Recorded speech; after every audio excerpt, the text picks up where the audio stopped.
Salam pemirsa, 5 Agustus 2026. Ketegangan di Timur Tengah kembali meningkat pada Senin 4 Agustus 2026 ketika serangkaian perkembangan politik dan militer terjadi hampir bersamaan di Iran, Irak, Suriah, Kuwait, hingga Laut Merah. Di saat perundingan antara Amerika Serikat dan Iran masih berlangsung, berbagai laporan mengenai pergerakan militer, ledakan di sejumlah lokasi strategis, serta memanasnya situasi politik di dalam negeri Iran semakin memperlihatkan bahwa kawasan tersebut masih berada dalam kondisi yang sangat rapuh. Salah satu perkembangan yang paling menyita perhatian datang dari politik domestik Iran. Beredar laporan bahwa Presiden Iran Mossad Pezeshkian kembali menyerahkan surat pengunduran dirinya kepada kantor pemimpin tertinggi Ayatullah Ali Khamenei. Kabar tersebut segera memicu spekulasi mengenai kondisi pemerintahan Iran yang disebut tengah menghadapi tekanan dari berbagai arah, baik akibat konflik eksternal maupun dinamika internal di lingkaran elit kekuasaan. Namun sejumlah ulama senior Iran menyatakan bahwa langkah tersebut bukanlah yang pertama kali dilakukan Pezeshkian. Menurut mereka, Presiden Iran itu disebut telah sebanyak 28 kali mengancam akan mengundurkan diri sejak menjabat.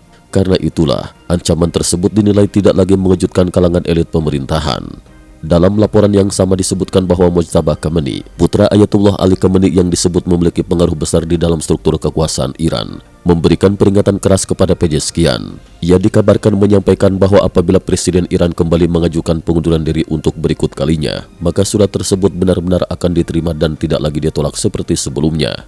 Setelah menerima peringatan tersebut, Pezeshkian akhirnya menyatakan bahwa dirinya tidak akan lagi mengundurkan diri. Sejumlah pengamat politik Timur Tengah menilai tekanan tersebut bukan sekedar persoalan politik, melainkan merupakan bentuk peringatan yang jauh lebih serius. Bahkan muncul analisis yang menyebut ancaman tersebut berkaitan dengan keselamatan pribadi sang presiden sehingga membuatnya memilih tetap bertahan di jabatannya.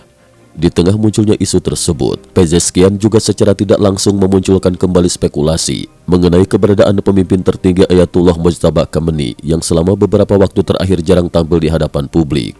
Menurut informasi yang beredar, Pezeshkian pernah dibawa menuju sebuah lokasi rahasia di Teheran menggunakan kendaraan dengan kaca gelap. Selama perjalanan hingga tiba di lokasi, ia disebut duduk di kursi belakang dalam kondisi minim penerangan dan menghabiskan beberapa menit berbicara dengan seseorang yang tidak dapat dia lihat secara langsung.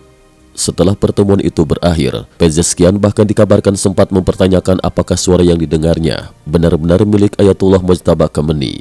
Laporan tersebut menyebutkan bahwa baru setelah Presiden Iran mengancam akan mengundurkan diri, ia akhirnya diizinkan bertemu langsung dengan pemimpin tertinggi. Sementara itu, situasi keamanan di kawasan juga terus memburuk. Meski Washington dan Teheran masih menjalankan proses perundingan diplomatik pada hari yang sama, berbagai laporan menyebut Iran tetap melakukan aksi militer terhadap kepentingan Amerika Serikat. Salah satu insiden yang paling banyak disorot adalah laporan mengenai serangan terhadap pangkalan militer Amerika Serikat di Kuwait. Hingga kini belum terdapat rincian resmi mengenai tingkat kerusakan maupun korban akibat serangan tersebut. Namun insiden itu memperlihatkan bahwa jalur diplomasi belum mampu menghentikan meningkatnya ketegangan di lapangan. Pada saat yang sama, situasi di Laut Merah juga kembali memanas. Sebuah kapal dagang milik India yang berlayar di selatan pelabuhan Hodeidah, Yaman, dilaporkan diserang hingga akhirnya tenggelam. Beruntung, seluruh 14 awak kapal berhasil dievakuasi dan diselamatkan sehingga tidak menimbulkan korban jiwa. Di sisi lain, kelompok Houthi mengklaim telah melancarkan serangan terhadap sebuah fasilitas sensitif di kawasan Bandara Najran, Arab Saudi, bagian barat daya. Klaim tersebut semakin memperlihatkan bahwa konflik di kawasan Laut Merah masih menjadi bagian penting dari eskalasi yang melibatkan berbagai kelompok yang didukung Iran. Penasehat militer Iran, Mohsen Rezaei, juga mengeluarkan pernyataan keras terhadap Amerika Serikat. Ia memperingatkan bahwa apabila kapal-kapal perang Amerika memasuki Selat Hormuz, Iran akan segera mengerahkan rudal anti kapal untuk menyerang armada Amerika Serikat dalam upaya menerobos blokade laut yang diberlakukan Washington. Di pihak Amerika Serikat, Presiden Donald Trump sebelumnya telah menegaskan bahwa apabila Iran kembali gagal mencapai kesepakatan dalam putaran perundingan kali ini, maka Washington akan mempertimbangkan pelaksanaan operasi decapitation strike atau operasi pemenggalan kepemimpinan terhadap rezim Iran. Pernyataan tersebut menjadi salah satu sinyal paling keras yang pernah disampaikan pemerintah Amerika dalam beberapa pekan terakhir. Sejalan dengan meningkatnya ancaman tersebut, Komando Pusat Amerika Serikat (CENTCOM) disebut telah mengerahkan sekitar 45 kapal perang ke kawasan sekitar Iran sebagai bagian dari peningkatan kesiapan militer apabila situasi berubah menjadi konflik terbuka. Di dalam wilayah Iran sendiri, sebuah ledakan besar terjadi pada Senin 4 Agustus 2026 di kota industri Samsabad yang terletak di selatan Teheran. Sedikitnya 18 orang dilaporkan mengalami luka-luka akibat insiden tersebut.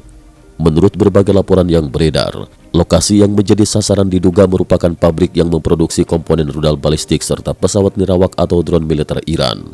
Sementara itu, Channel 14 Israel melaporkan bahwa kemampuan Iran dalam memproduksi rudal kini mengalami penurunan cukup signifikan akibat semakin terbatasnya pasokan bahan bakar roket. Laporan intelijen Israel juga menyebut bahwa meskipun Iran telah membeli sekitar 1.300 rudal balistik berbahan bakar padat dari Tiongkok, hanya sekitar 106 rudal yang diperkirakan telah diisi bahan bakar dan berada dalam kondisi siap diluncurkan. Kondisi tersebut disebut berkaitan dengan ledakan besar yang sebelumnya terjadi di Pelabuhan Shahid Rajae, yang menurut laporan telah menghancurkan sekitar 1.000 ton bahan bakar roket yang diimpor dari Tiongkok.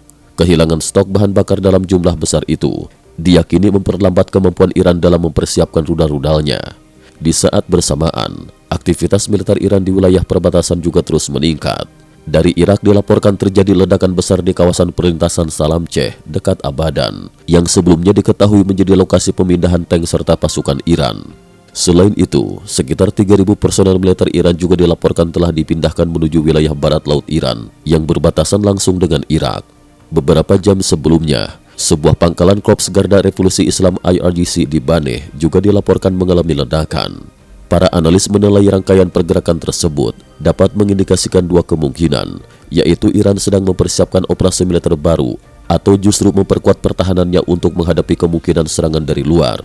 Sejumlah pengamat bahkan memperkirakan bahwa sasaran utama Iran apabila konflik meluas adalah pangkalan-pangkalan militer Amerika Serikat yang berada di wilayah Irak.